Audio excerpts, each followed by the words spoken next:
Hello, everyone. This is the Inner Voice Show, part of the Evolving Mind series in the Togetherness media. I'm Dr. Foojan Zeine, a psychotherapist and the founder of the Awareness Integration Theory. Today, I will be sharing with you in the tip of the week how violence hurts, and it hurts everyone. And then in the Ask Me segment, I will share with you in how to find your passion when you don't know what it is and you're working in a job that you really don't like. So I hope you enjoy it.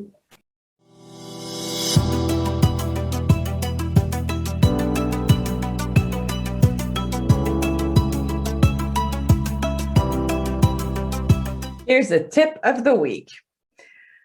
This is a time of the year we kind of focus on violence at home. October was the National Domestic Violence Awareness Month, and we've talked about violence before, and just wanted to share this with you because also this week I've had to talk to some families about this matter. So I figured I'll share it with you.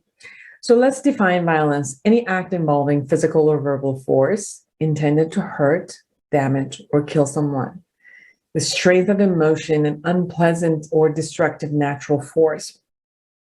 Domestic violence is any act that is threatening, demeaning, and is an attempt to control, coerce, or hurt an intimate partner or a spouse. Domestic abuse can be physical, can be verbal, emotional, financial, or sexual in nature. Typically, the pattern starts after the honeymoon phase of an intimate relationship where one partner asserts control and power over the other.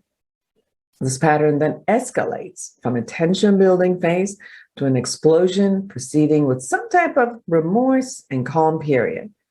After a while, there is not even any type of remorse or calm period, and it just goes from tension to explosion to tension to explosion.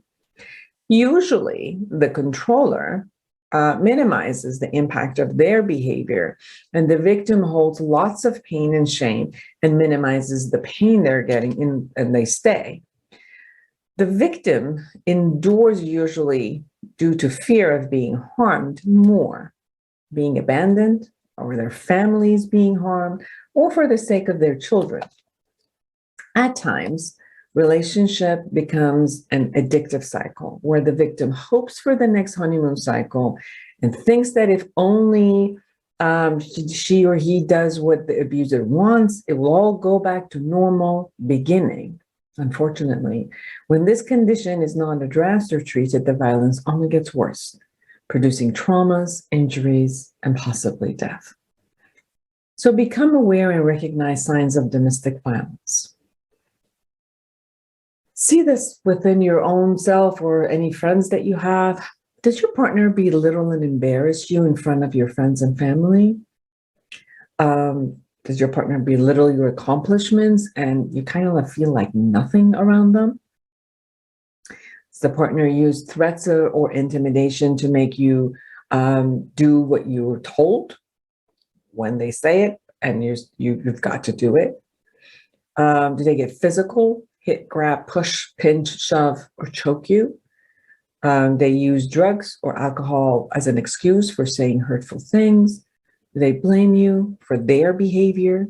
They pressure you sexually and make you feel guilty and ashamed if you don't do what they're asking you to do. Do they say nasty things about your friends and family and tell you not to hang out with them anymore?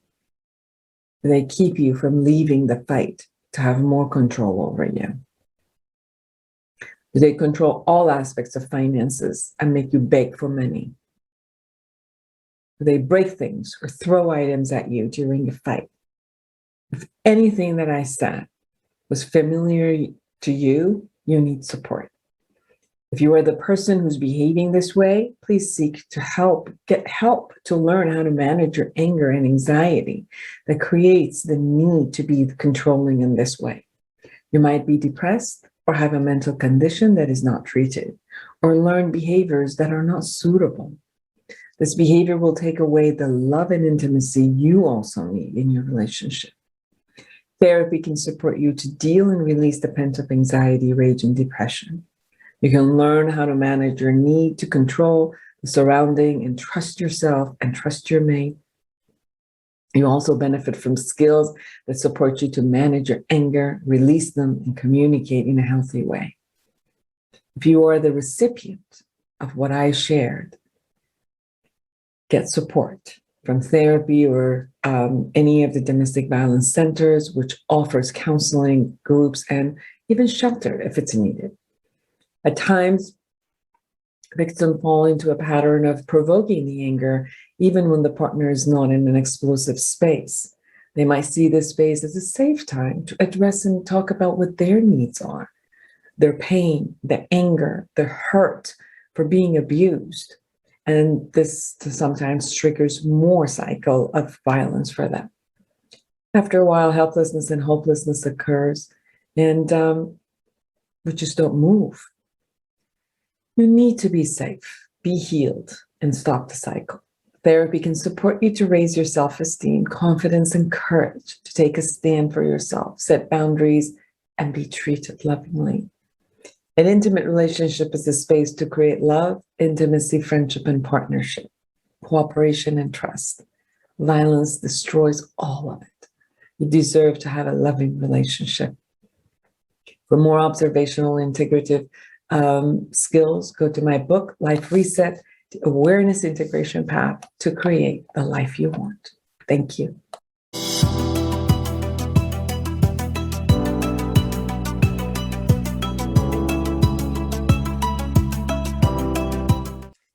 Hello, this is Dr. Foojan Zeine, and in the Ask Me segment, you guys have asked me some questions, and thank you for that. The question is, what do I do in order to find the passion that I have so I can start working on that? And it's difficult for me because I'm working in an industry that I don't like. I get up every morning and I'm just, I don't want to go. And then yet, obviously, I need the money, so I can't just quit. But the other aspect of it is, I don't even know what I have passion for. So what do I do? I think that's a great question. I think some people have it as childhood, this is what they want to do, and they're very passionate about it. They go into the field and they're still passionate about it. And there are a percentage of people who know exactly what it is. But most people don't really know what their passion is. And they find it as they go and experience the different jobs and different things. So you might know what your passion is if it's naturally, you wake up in the morning and if there's nothing you got to do, you're on vacation or you're on holiday, and you'll see that if I don't have to work, what do I naturally gravitate to? What is it that if I ask, 10 people around me, they would say, we already know what you're passionate about because this is what we watch you do. You're so great and natural at this that we're positive that that's just who you are. We know you as that. Sometimes we don't think about it that way because maybe since childhood, people told us that go look for a job that makes money for you or is stable, or we looked at professions and industries instead of really looking at what we love. So part of figuring out what your passion is start looking at your whole week or your whole month and see whenever you had some time off, what is it that you naturally gravitated to? And you're thinking about it. When there's nothing to solve, when there's no chores to do, no responsibility, and you're in your rest mode, where does your brain go? Where does your interest go? And as you begin seeing your interest and what you love as even a hobby or play, then start looking, well, if I did that 8 hours a day, 9 hours a day, how would that be? And what kind of profession is already out there that I can see that it does the same component? And then that's how you start finding your passion. The other side of it is to try to find the passion in the job you do. If you're a people person, maybe start finding the passion around connecting with people in the job that you're already doing. If you like to be artistic, maybe in the same job you're doing, you can take on a little bit more of being artistic. So It's in you, definitely. You just haven't paid attention, the right attention to what it is that you are naturally great at, something that you just can gravitate to all the time. You enjoy it, you don't get tired of it. Just observe. It should come to you. Thank you.